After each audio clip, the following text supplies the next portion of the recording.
Pazemes ūdeņi ir viena no Latvijas lielākajām dabas bagātībām. Pazemes ūdeņu dīrsējais slānis ir gruntsūdeņi. Tos lauku teritorijās un bieži vien arī pilsētās izmanto dzeršanai, ēdienu gatavošanai un daudz kur citur saimniecībā. Pazemes ūdeņi ir tāda ļoti liela, nozīmīga daļa tieši šajā saldūdens resursu kopējā bilancē. Šis ir tāds fizikālais modelīts, kas ataino pazemes ūdens plūsmas.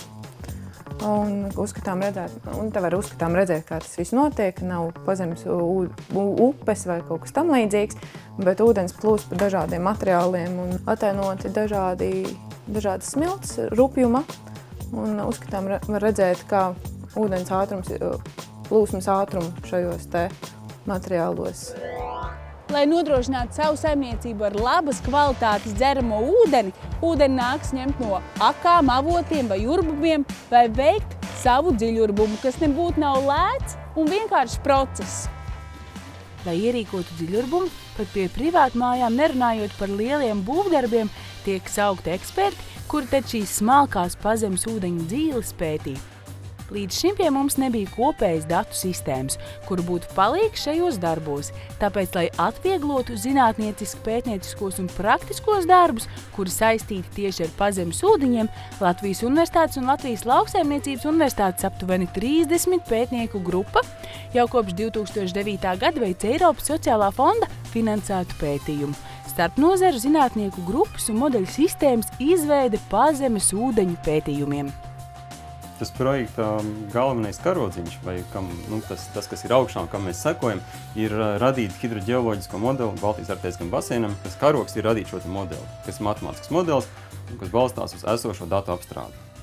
Projekta pētnieku grupa regulāri iegūst paraugus no urbumiem, lai veiktu to analīzi, pētītu pazemes ūdeņu apriti un ķīmisko sastāvu atsevišķos reģionos. Projekta ietveros mēs ņemsim pazemes ūdens paraugus, lai vēlāk šos paraugus analizētu dažādās laboratorijās. 2 gadu laikā mēs esam paņēmuši noparaugojuši kādas 400 vietas.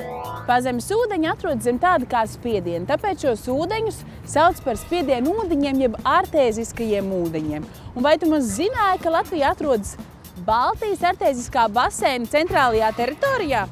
Un kas tas Baltijas artēziskais baseins maz ir? Klasiskie artēziskie baseini ir vispār tāda liela bļoda, kurā tad mēs esam tādas kārtas saklājuši un ir kaut kādas zonas, no kurām notiek šī te ūdens pieplūde tajā baseinā un atkal spiediena starpību dēļ. Tas ūdens atkal izplūst pa visām pārējām baseina daļām. Igaunijas daļā tas baseins, tas nogulumiešu slānis ir visplānākais un savukārt visbiezākais, apmēram 5,5 kilometri, ir šī te Polijas ziemeļaustrumu daļa. Projekta ietvaros tika izveidots īpašs centrs, kurš darbojoties apvienos vairākas zinātnes. Centrs pēc būtības ir virtuāla struktūra vienība, kas apvieno, kas kalpo par bāzi, lai sadarbotos dažādu nozaru zinātnieki. Mūsu gadījumā tā ir pamatā ģeoloģija un fizika un matemātiskā modelēšana, bet tad vēl nāk vides zinātne nedaudz ķīmija. Un šādu struktūru mēs izveidojam, tas saucās ģeoloģisko procesu izpētes modelēšanas centrs.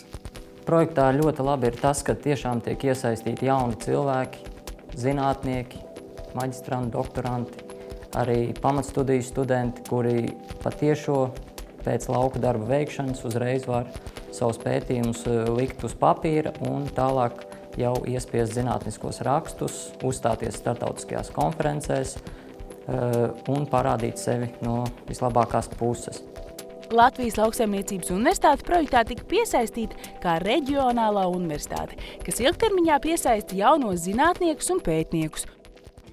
Mūsu šis projekta aktivitātes galvenais mērķis bija pirmkārt tāda klimata izmaiņu ietekmes uz gruntsūdens aprits ciklu pētījumu. Tālāk, protams, arī bija gruntsūdens līmeņa režīms. Tas bija ļoti interesanti un saistoši no tā aspekta, kad mēs uzreiz varam redzēt to ietekmi, kāda ir virszemes ūdeņiem un nokrišņiem un pārējām ūdens tecēm virzemē uz gruntsūdeņiem, tad uz sekliem gruntsūdeņiem, kurus mēs arī pētījām un kurus mēs modelējam. Apskatīju gruntsūdens līmeņu, svārstību režīmus. Un tas principā ir, kā mainās gruntsūdens līmeņi vidēji pa mēnešiem. Šie novērojumi raksturo 30 gadu periodu, sākot no 1960. gada līdz 91. gadam. Projekta noslēdzošā daļa ir matemātisko modeļu sistēma. Ja neesi pētnieks, tas šķitīs tev visnotaļ sarežģīti. Tā tapšanas process noteikti tāds arī bija. Pētījuma gala rezultāts būs ļoti apjomīgs un galvenais – pārskatāms. Tas aptvers visu Latvijas teritoriju. Šī modeļa sistēma pēc apjoma un sarežģītības būtiski pārsniedz visus iepriekšējos līdzīgos pētījumus Latvijā. Tie rezultāti, ko mēs iegūstam beigās, mūsu pirmais rezultāts ir šī Baltijas artēziskā baseina ģeoloģiskā struktūra. Ja? Pirmais ir šī pati struktūra, un otrais ir tad ūdens plūsmas, kādas ir šai struktūrai, mēs esam aprēķinājuši. Pielietojamies rezultāts. Mēs publicēsim savu modeļu rezultātu kā datumasīvu.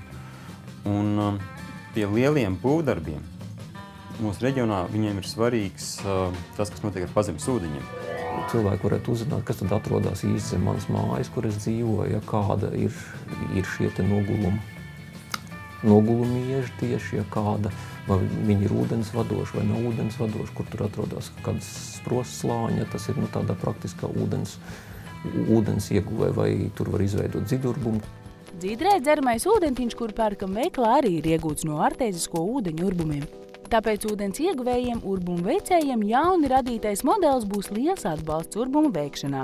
Ar nepacietību gaidīsim mirkli, kad pētnieku jauni izveidotais modelis tiks nodots apskatē, kā arī tiks pielietots praksē.